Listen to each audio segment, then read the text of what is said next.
Olá! Estamos aqui em mais uma lição em 10 minutos. Hoje vamos falar da lição de número 13, que é a última lição do trimestre. Estamos aqui com um cenário um pouquinho diferente, porque como vocês sabem, todos estamos em período de quarentena.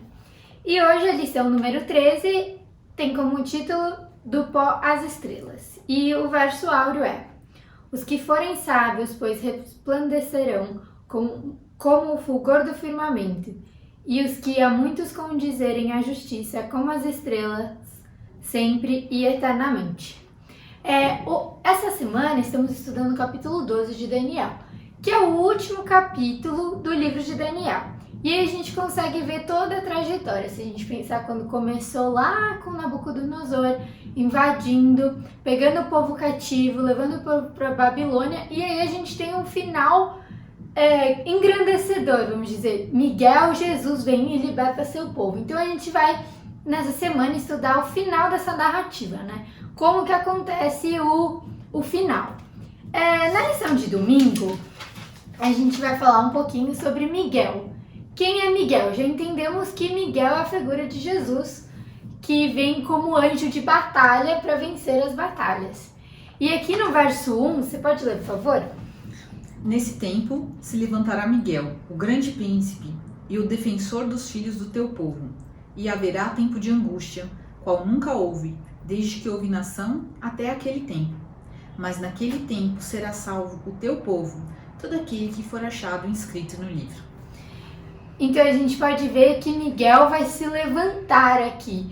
E o que eu acho bem legal e interessante é que esse levantar tem duas conotações. A primeira é que é levantar, e a gente fala isso muito, vai se levantar um reino, vai se levantar um governante, ele vem em forma de batalha, que ele vai batalhar para defender o povo dele que foi cativo do pecado e tudo mais nos últimos dias.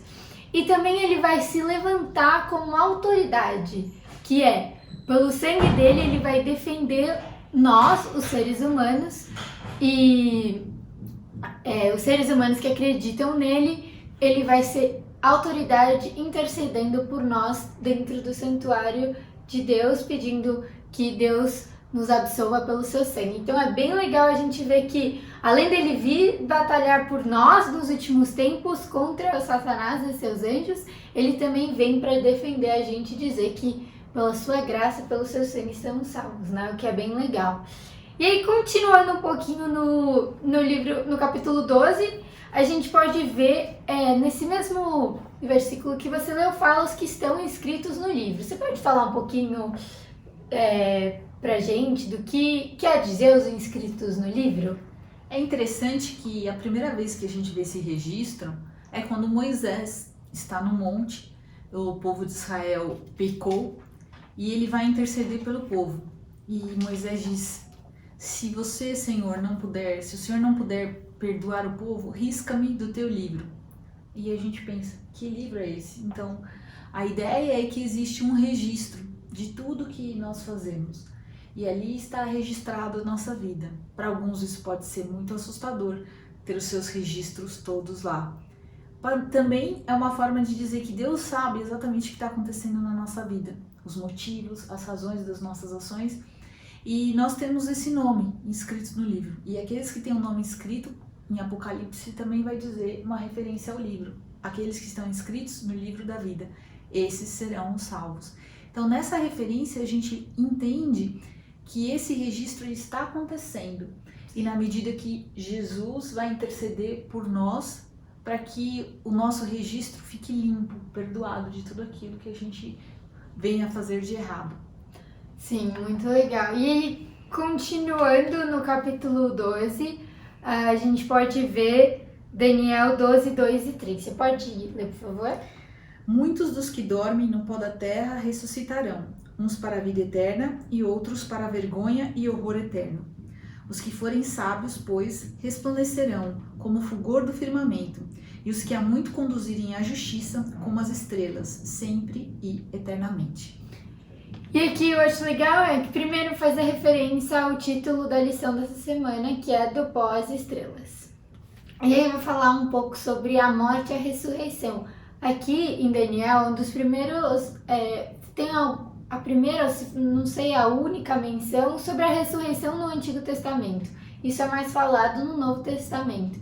E a gente pode entender algumas coisas. Primeiro, significa que as pessoas que já morreram e estão com o nome no livro,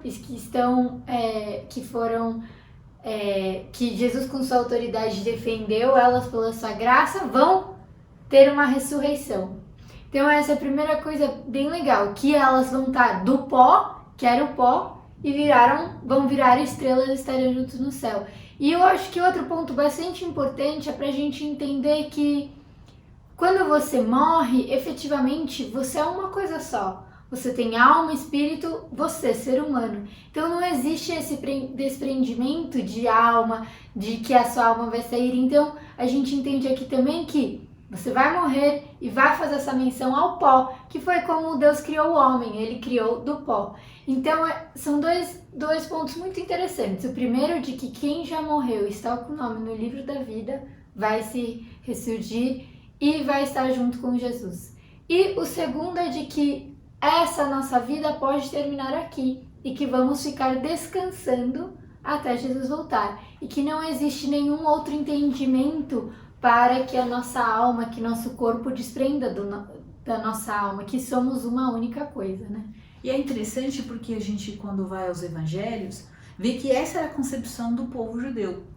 Quando num episódio Jesus vai ressuscitar Lázaro e ele pergunta para Marta, você crê na vida eterna? E ela diz, sim, eu creio que ele vai ressuscitar. Então como que ela tinha essa crença? Porque efetivamente esse conceito que Daniel está colocando aqui, que quando a pessoa morre, ela vai ressuscitar. Ela não está em algum lugar esperando, ela vai ressuscitar.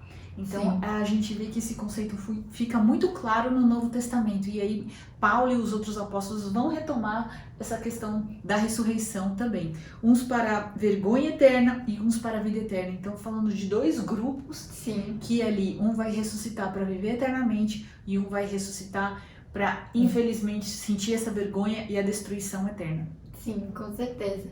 E aí, continuando, a gente vai entender um pouco que o livro de Daniel, no final, ele recebe uma mensagem de que esse livro deveria ficar um pouco guardado. Você pode dar uma justificativa? Isso, aqui no versículo 4 diz, tu, porém, Daniel, encerra as palavras e sela o livro até o tempo do fim. Muitos o esquadrinharão e o saber se multiplicará. Muito tem se dito a respeito do que significaria esse selamento, já que Apocalipse é um livro aberto, que revela. E aqui, por que ele está selado? Como a gente sabe, esses dois livros eles estão muito conectados, essas profecias. E aqui está dizendo que vai precisar acontecer muitas coisas até as pessoas poderem entender o que significa o tempo, a profecia. E ele diz para Daniel, encerra e sela, guarda, porque essa profecia se refere ao tempo do fim. E você precisa seguir o seu caminho. Sim, então é uma mensagem bem forte, né? Imagina, Daniel ouviu tudo isso e ainda tem que falar assim, tá bom, isso não é pra agora, isso é mais pra frente, né? E aí, continuando, a gente também vê o que seria esse mais pra frente, né? Qual seria esse tempo que talvez as pessoas estariam esperando? O que seria essa espera que também cita no capítulo 12?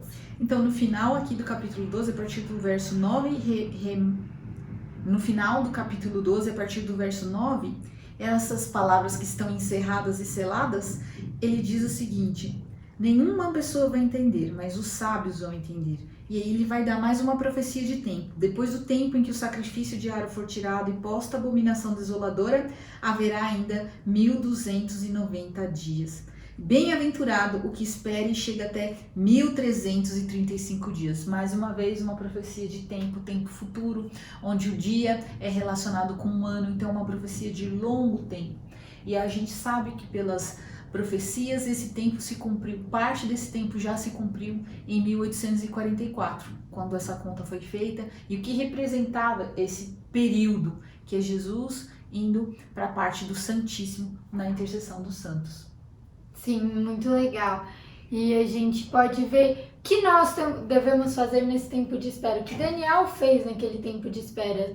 Acho que você tem uma frase bem legal para comentar. Ah, eu gostei disso. Esse aqui é um livro que eu adquiri agora no final, mas que traz algumas ideias muito interessantes. Foi uma aprendizagem muito boa com essa leitura, que eu queria compartilhar com vocês. Então, aqui diz assim: tu, porém, segue o seu caminho até o fim. Parece um final meio trágico, porque ele não vai ver o final. Mas aqui diz que essa espera não consiste numa indiferença. Ao contrário, ela é uma caminhada para frente, uma forma de agir. É a espera que torna a caminhada possível. E isso é muito significativo, especialmente no momento que estamos vivendo, em que temos que esperar.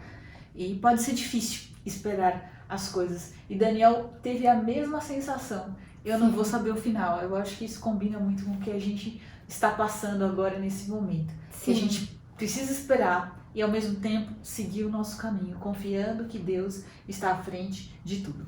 E como eu disse no começo, Deus, Jesus, Miguel vai se levantar. Então a gente tem essa esperança, mesmo na espera, que a gente sabe qual é o final. Ele vai se levantar e vai nos defender.